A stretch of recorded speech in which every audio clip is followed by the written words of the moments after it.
Yes, and now it's time for Silly Songs with Larry. The part of the show where Larry comes out and sings a silly song. Actually, are any of you VeggieTale fans? Oh, yeah. Do you remember when they were going to do Silly Songs with Larry, and then they changed it for Love Songs with Mr. Lunt? No? Oh, well, so I think Mr. Lunt is like an avocado or a gourd, or he's something like that. And he came out and he sang a love song.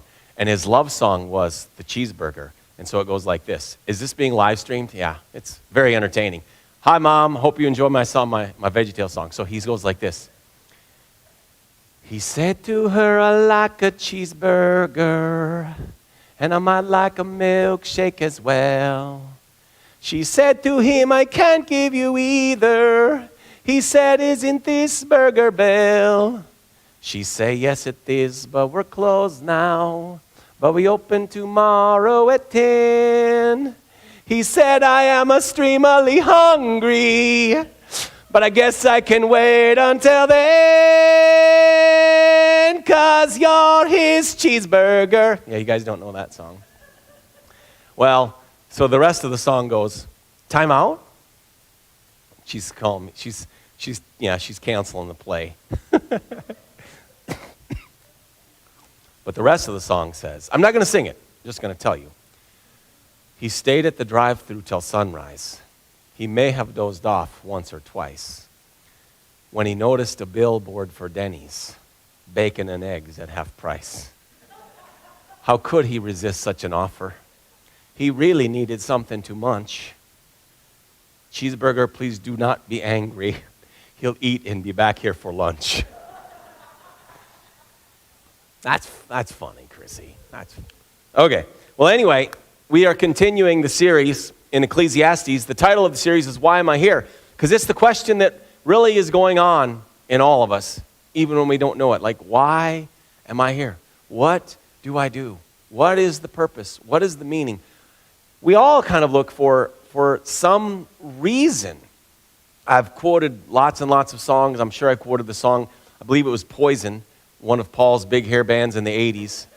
Give me something to believe in. It's just like, give me something. There has to be something. And so Solomon is on this quest. And the interesting thing about Solomon being on this quest is it really had to be Solomon. Here's why. Because up to that time, it's just been, how do I survive? When David is the king, it's like, okay, I need to get the nation together. We need to secure our borders. We need to defeat our enemies. You can really only worry about meaning when you don't have to worry about survival. See, most of the world doesn't really even have time to ask, why am I here? Because it's just, how am I going to feed my kids? But once you get past that place, and this is actually a stage in development as humans grow. They call it the midlife crisis. But what a midlife crisis actually is a young guy, he finds a girl and he falls in love and he gets married and he says, well, now I have to take care of her. So he needs to get a job and he has to get a house and then they have kids and he's got to pay the bills. And somewhere along the way, he's doing all right in life. He's got a couple dollars in the bank. And at that time, he can begin to say, well, do I really like my job? Is this what I want to do? Is this how I want to spend the rest of my life? And Solomon was there as far as the nation of Israel. He had all the prosperity, all of the wealth. They were secure. There was no enemies attacking from without. There was no division from within. And so he's like, well, I've achieved everything that you would think you would want to achieve. Now what? And so he has told us it's chasing after the wind. He has told us it's meaningless. He has told us the best you can do is enjoy your work. And now we're in chapter 8. And this is, again, much like chapter 7, where it's just sort of a section of wisdom. It's not necessarily in any order, although he kind of falls in order. But he's just saying, this is how you ought to live. This is what it is to be wise. He begins and he says, who is like the wise? Who knows the explanation of things? And then he says this, a person's wisdom brightens their face and changes its hard appearance. A person's wisdom brightens their face and changes their heart. See, here's what he's telling us. Wisdom makes people kind. Wisdom makes people nice. So I thought, I'm just going to kind of scan through the Proverbs and see how many are relationship-based. And it's the majority of them. See, and we think of wisdom, and wisdom is deep. That's, that's deep. The sayings of the wise, they're hard to understand. But really, if you look at the Proverbs, yes, they are wise, but they're also quite simple. They say things like this: don't go to your neighbor's house too often, otherwise he will grow to hate you.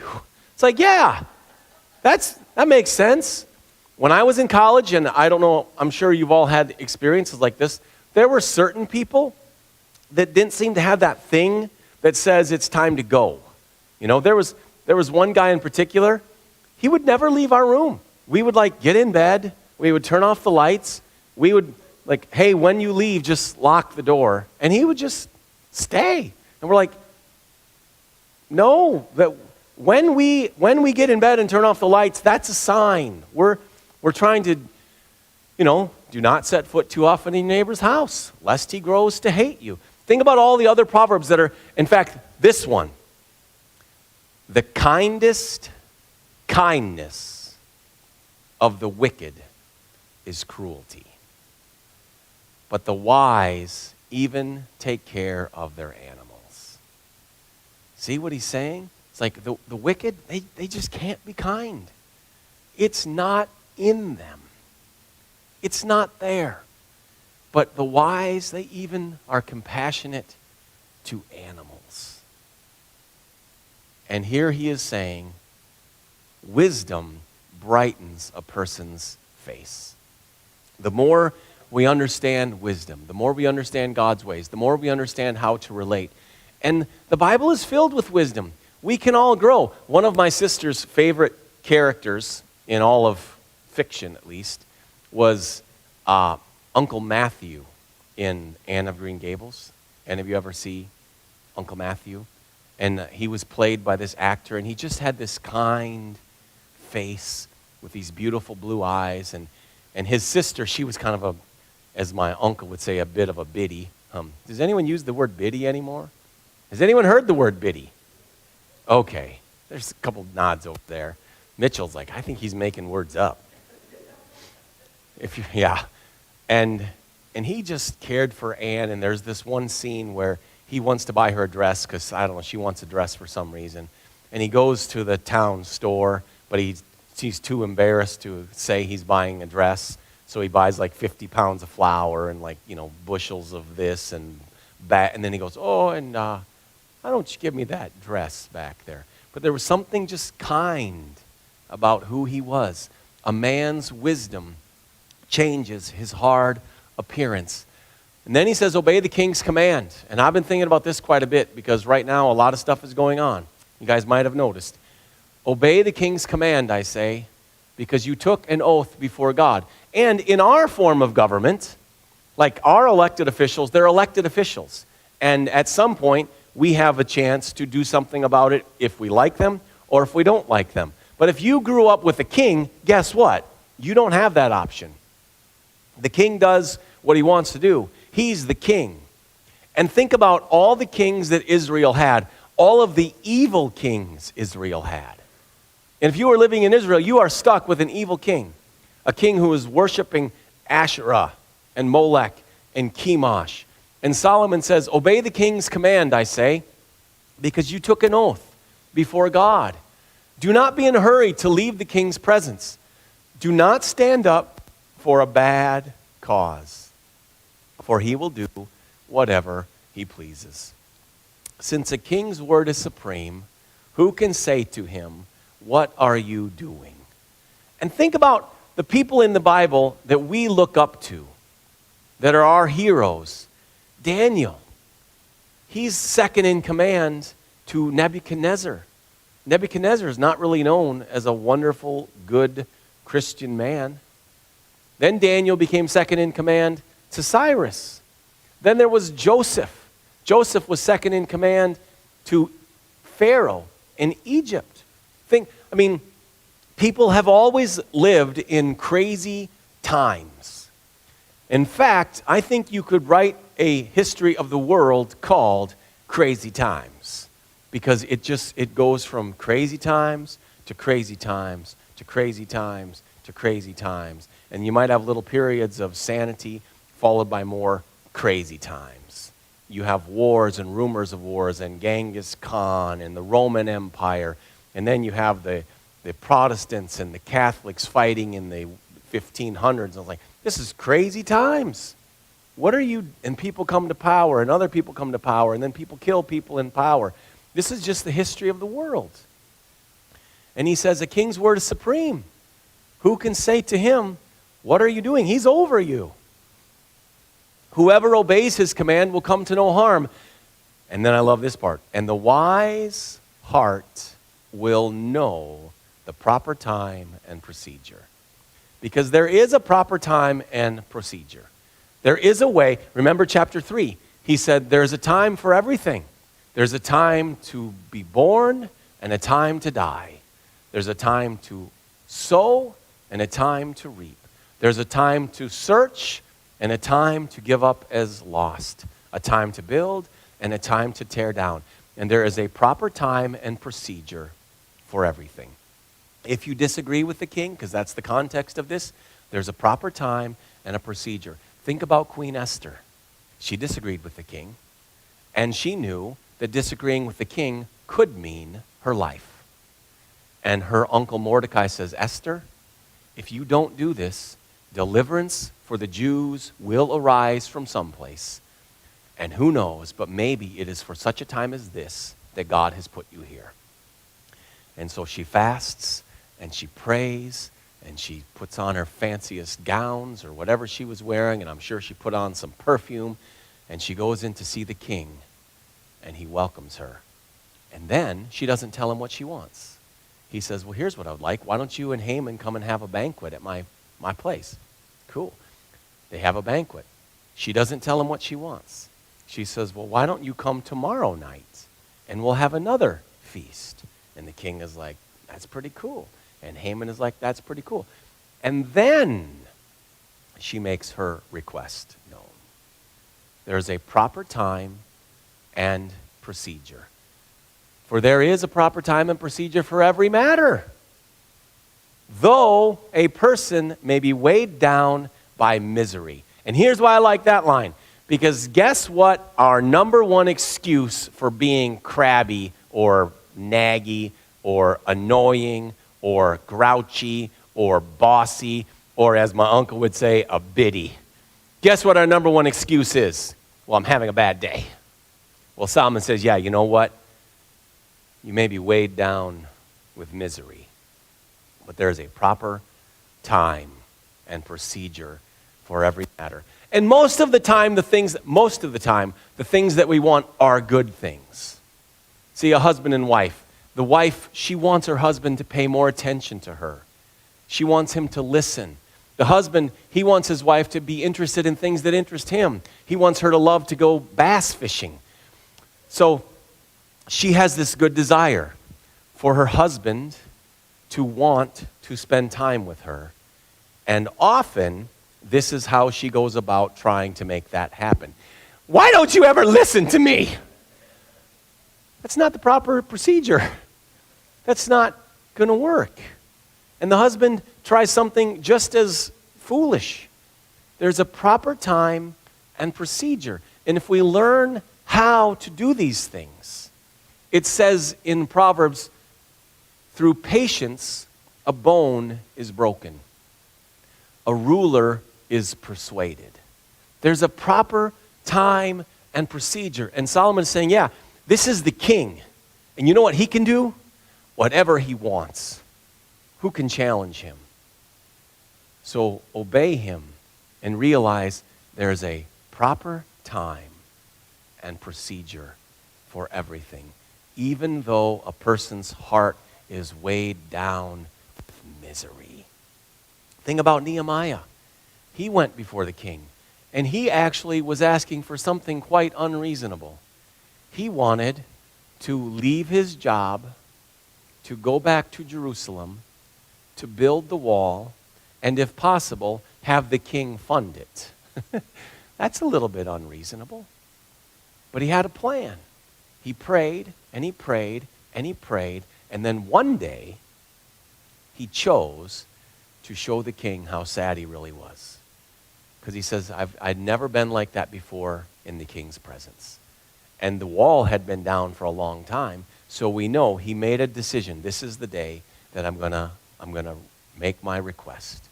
I'm going to let the king know. There's a proper time and procedure for every matter, though a person may be weighed down by misery. Since no one knows the future, who can tell someone else what is to come? So on Thursday mornings, I have a Bible study in Winstead. And there are several ladies that are having surgery upcoming. One is having it, the 26th. And so for the last few weeks on Thursday mornings, we've prayed for them because, we pray for Sherry, we pray for Deb, we pray for their pain. Thursday night, my wife went to bed. I know, she goes to bed pretty much every day. However, this night, she woke up, midnight or something like that, and she was in pain. So she stayed up and she's in pain, and the next morning she's like, I don't feel good.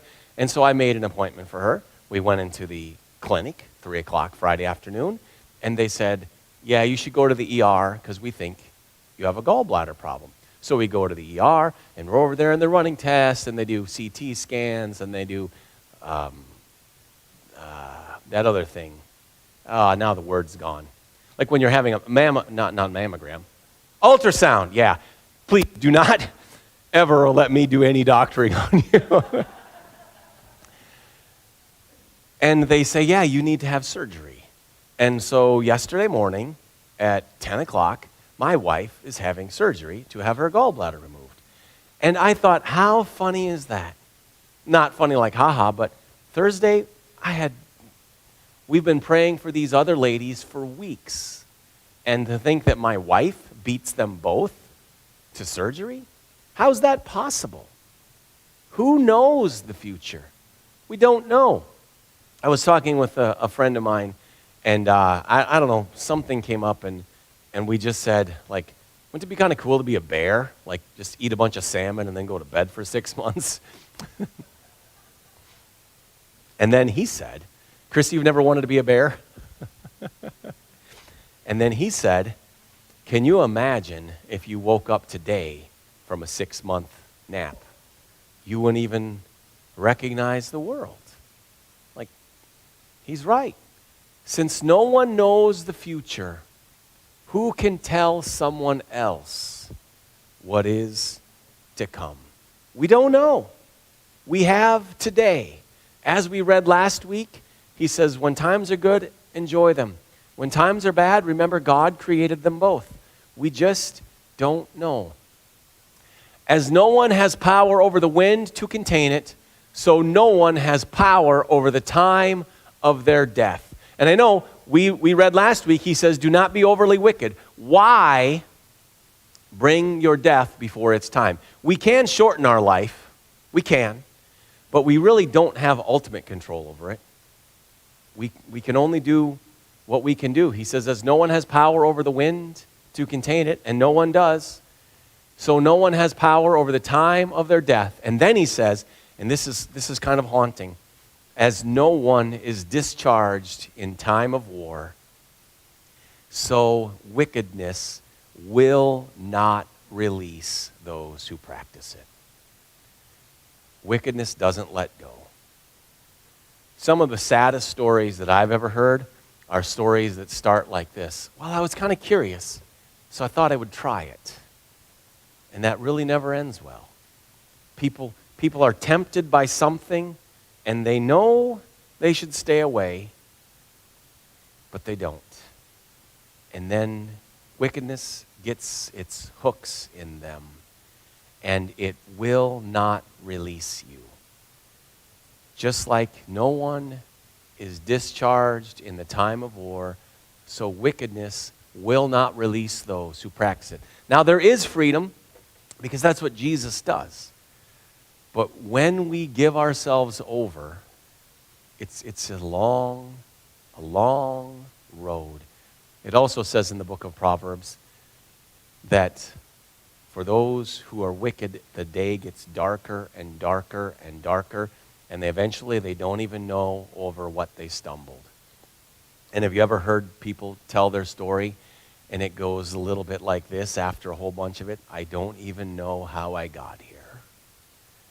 I don't even know how I got here. One of my favorite lines in all songs is in the 9 Inch Nails song that Johnny Cash remade called Hurt.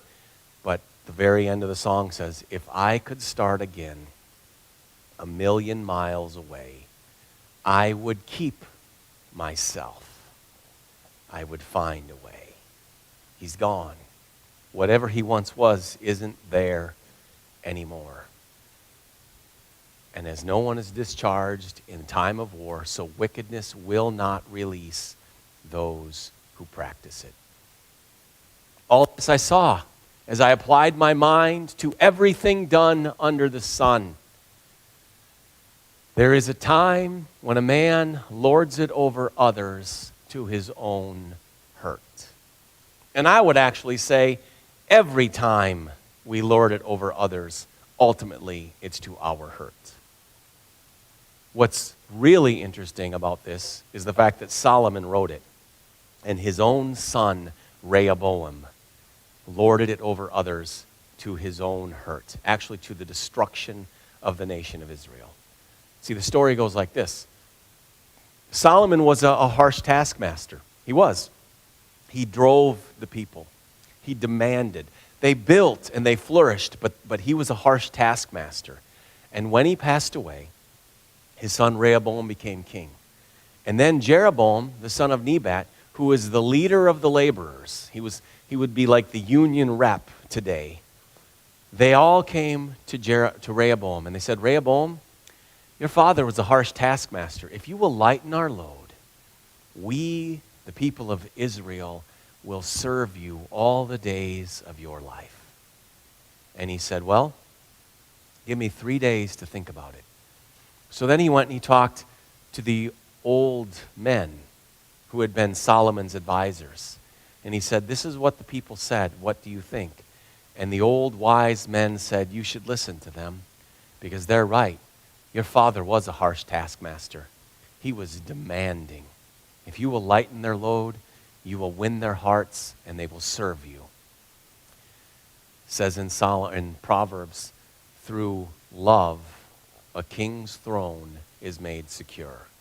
If Rehoboam had showed love to his people, his throne would have been made secure. Then Rehoboam went to the young men, his contemporaries, and he told them the story. And they said, you should go back and you should tell them this. My little finger is thicker than my father's waist. He whipped you with whips. I will whip you with scorpions. And Rehoboam said, I like your idea. So Jeroboam and the people came back, and he said to them, you want me to lighten your load? My little finger is thicker than my father's waist. He whipped you with whips. I will whip you with scorpions. And they said, what have we to do with you, O house of David? And they left the nation. Actually, they took the nation with them. They were 10 tribes. And what was once, just a few years ago, one of the largest empires in the world, the wealthiest empires in the world, was now reduced to 2 tribes, Judah and Benjamin, in the southern kingdom. Solomon wrote these words. If Rehoboam had just understood what his dad had said, there is a time when a man lords it over others to his own hurt. But I think it's all the time. Really, I can't think of a time when someone has oppressed someone else and in the end it worked out good for them. I mean, I've seen lots of dads who are oppressive to their kids. They're like mean, they're demanding, and then they say things like this, oh, he was always such a good boy, and then he turned 13 and I don't know what happened. Well, I will tell you what happened. The 13-year-old finally had the ability to say what the 3-year-old couldn't.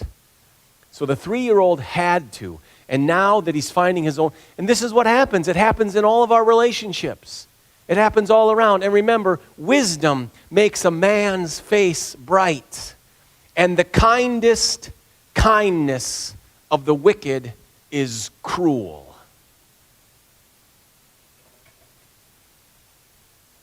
Then too I saw the wicked buried. Now again, he's looking at life. He's just seeing life. Then too I saw the wicked buried. Those who used to come and go from the holy place and receive praise in the city where they did this. He said they were wicked. And yet everyone pretended that they were something special. They pretended that they were holy. And they had this great burial. And I'm like, what is wrong with you? And we see this. We see people honored, and we know they don't deserve honor. I know who they were. In fact, there's the old joke where a father dies and they're at his funeral and everyone is up saying all these things about him. And finally, his son just gets up and walks up to the casket and opens it up and looks inside and closes it and goes back and sits down. And his mom says, "What are you doing, son?" He goes, "Well, I thought maybe we were at the wrong funeral." Like that. That's not who he was. And Solomon says, this too is meaningless. When the sentence for a crime is not quickly carried out, people's hearts are filled with schemes to do wrong. Okay, so he just got done telling us, I've seen the wicked people who have been treated like they were good people, who have been honored like they are good. And when the sentence for a crime is not quickly carried out, people's hearts are filled with schemes to do wrong. The longer we get away with wrong, the more we are prone to think we will continue to get away with wrong. That's why one of the best things you can do as a parent is let your child fail young. It's better for a child to learn in 2nd grade, if I don't study, I'm going to fail my spelling test. I have literally, and I'm not making this up, I have known kids that get into college only to have their professors find out in college, you can't read. It's like, well, how did you make it to college? Well, I got by with a little help from my mom. You know, she helped me a little here and a little there. It's not a little help. And when we get away with stuff, we think that's how it's going to be. When we're always bailed out, we think we're always going to continue to be bailed out. When the sentence for a crime is not quickly carried out, people's hearts are filled with schemes to do wrong. Although a wicked person who commits 100 crimes may live a long time, I know. See, this is what because I've said before, he's kind of writing from these two perspectives, kind of the agnostic, atheistic, there is no hope, there is no meaning, everything is crazy. And then he's writing from this, you have to remember, there's a God in heaven. You are on earth. He's bigger than you. Fear him, honor him, serve him. So he says, yeah, I've just got done telling you, I've seen a guy who was wicked and he had a great funeral. I've seen other people who've gotten away with it and gotten away with it and gotten away with it, so they continue to do it. He says, but I will tell you this, even if a man commits 100 crimes and he lives a long time, I know that it will go better with those who fear God, who are reverent before him. I know that. So I've told you Brett Favre stories before. I'm kind of losing my interest in sports.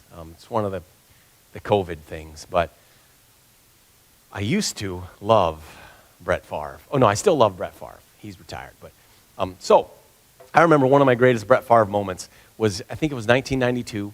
I was in Ecuador. We had gotten married and we're down there with Janina's family, and I get to watch, sports in Spanish.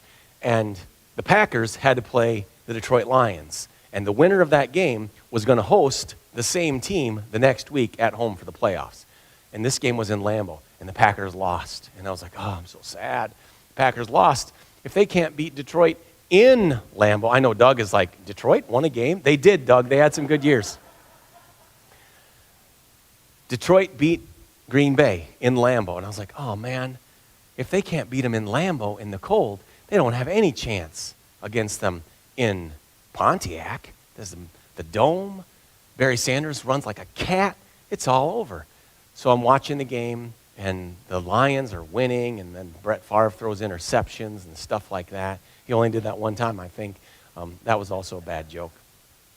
And then we get to the last minute of the game, and the Packers are losing, and Brett Favre takes the ball, and he rolls out all the way, and he turns, and he just whips the ball as far, and the announcer's like, what's he doing? Why didn't he run for the first down? And then Sterling Sharp is streaking down the sideline, and the ball lands right in his arms, and the Packers win the game, and I'm like, what?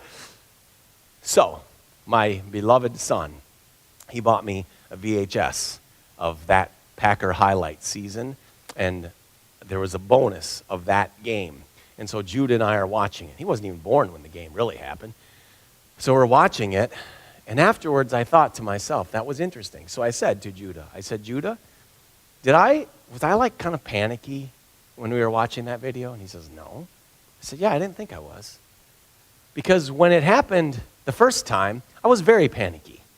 I was like, oh, what's going to happen? Oh, God. I knew what was going to happen.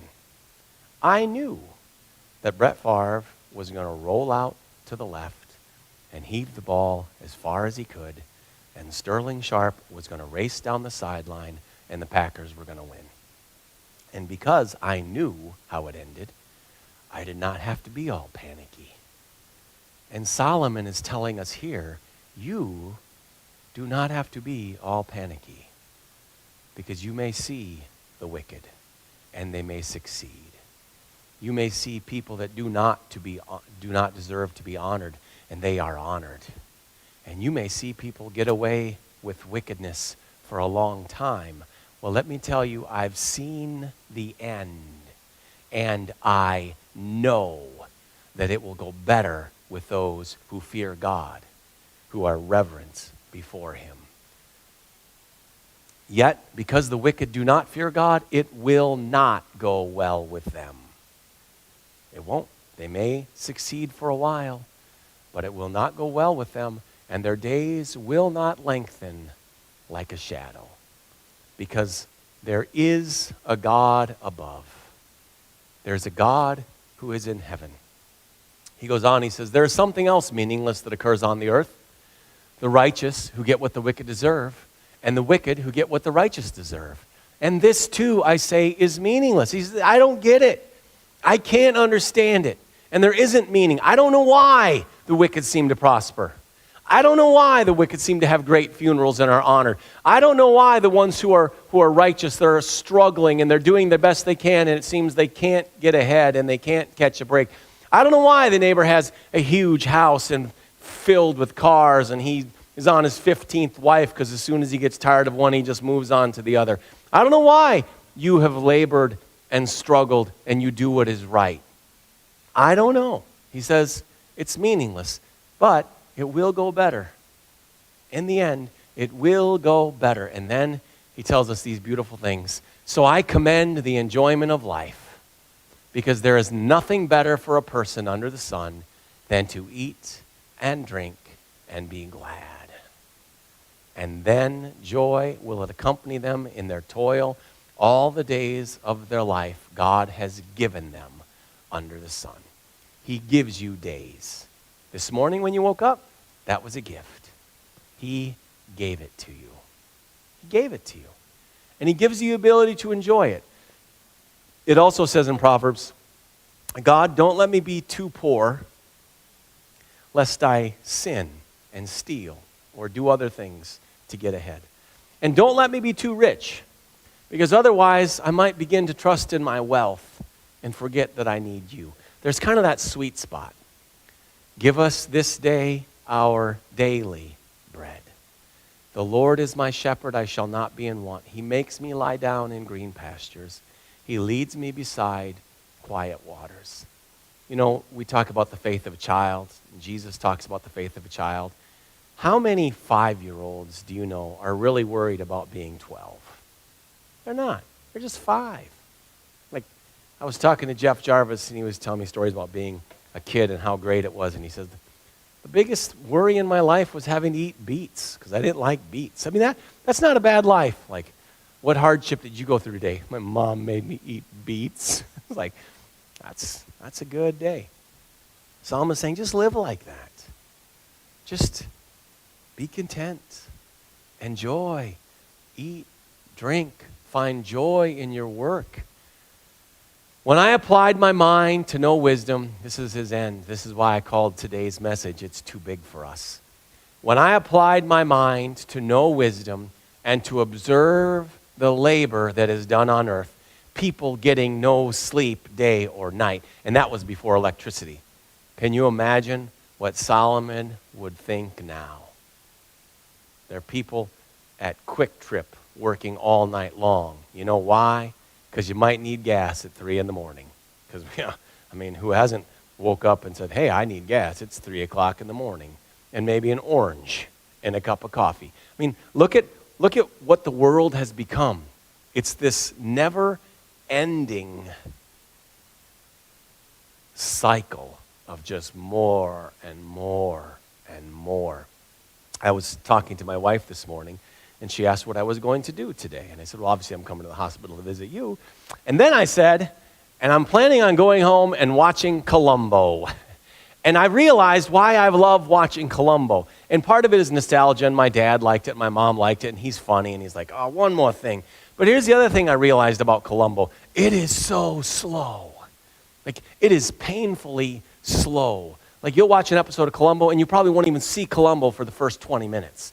And but I just realized it's just like, I don't have to fast. It's just watch Columbo, drive for half an hour. Solomon says, I looked at life and I just tried to understand it, all the labor that is done. People getting no sleep day or night. And then I saw all that God has done. And no one can comprehend what goes on under the sun. Despite all their efforts to search it out, no one can discover its meaning. Even if the wise claim they know, they cannot really comprehend it. I love that. He just says, you know what? I've tried to figure it out and I can't. It's too big. I can't tell you why the wicked seem to prosper, but I can tell you this, it won't go well in the end. I can't tell you why some are honored. I can't tell you why the righteous often get the things of the wicked. I can't tell you. I can't say why the sun comes up and goes down just to do it over and over and over again. I can tell you it's meaningless and it's chasing after the wind. I can tell you the best that you can do is enjoy it. And I can tell you it's a gift. Enjoy it. It's a gift. Love one another. Fear God. Honor the King. Gain wisdom. Wisdom will brighten a man's face. But I can't explain it to you all. And so when you hear people who ask questions, because there are good questions, like why? Why all the storms? Why the tsunamis? Why all the genocide? Why all the slaughter? Why all the greed? Why dictators that are corrupt and harm their own people just so they can have more of something they don't even want? Why? And Solomon says, I can't tell you. And even if a wise man said they could tell you, they can't tell you. But it reminds me of something that Vince Vitale said. I believe that's his last name, Vince Vitale. He was talking, someone had asked about pain in the world. And he said, just because we don't understand it does not mean there isn't some great reason. He said, I have a dog. I love my dog. And often I have to take my dog to the vet. And often when I take my dog to the vet does things to my dog that my dog doesn't like. He stabs him with needles, or maybe he'll have to cut him open. And my dog will look at me, and I will see my dog's face. And my dog he's saying to me, why? And I can explain to my dog exactly why. But my dog does not have the ability to comprehend or understand. All he can do is look at me with those eyes. And in the same way, God has reasons. He does. He's bigger than us. He's over us. He's our creator. He is so wise that his wisdom founded the heavens and the earth. And so Solomon says, I'll tell you this, you can't comprehend it. Do your best to enjoy the gifts of today. Let's pray.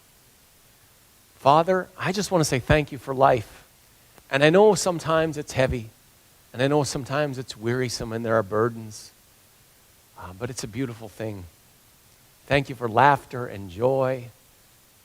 Thank you for the ability to love and to be loved, to know and to be known, for curiosity that makes us study things like clouds, for music that stirs our souls or comforts us when we're sad. You have made such an unbelievable universe.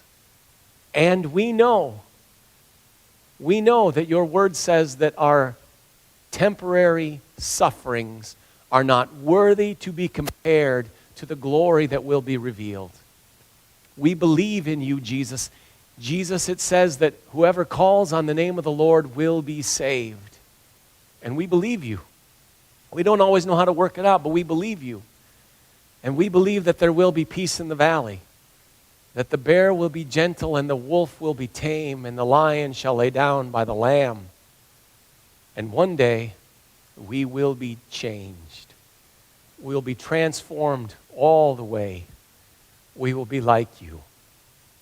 So until that day, I pray that you guide and you steer and you direct, that you lead us in paths of righteousness for your name's sake. Help us to embrace this life, to love it, to serve you, to let our good works shine before men, that they may glorify you. In your name, Jesus, for your kingdom and your glory, we pray. Amen. And so, yes, I want to leave you with the words that Jesus said in Matthew when he said, "Let your light so shine before men that they see your good works and they glorify your Father in heaven." Amen. Go in peace.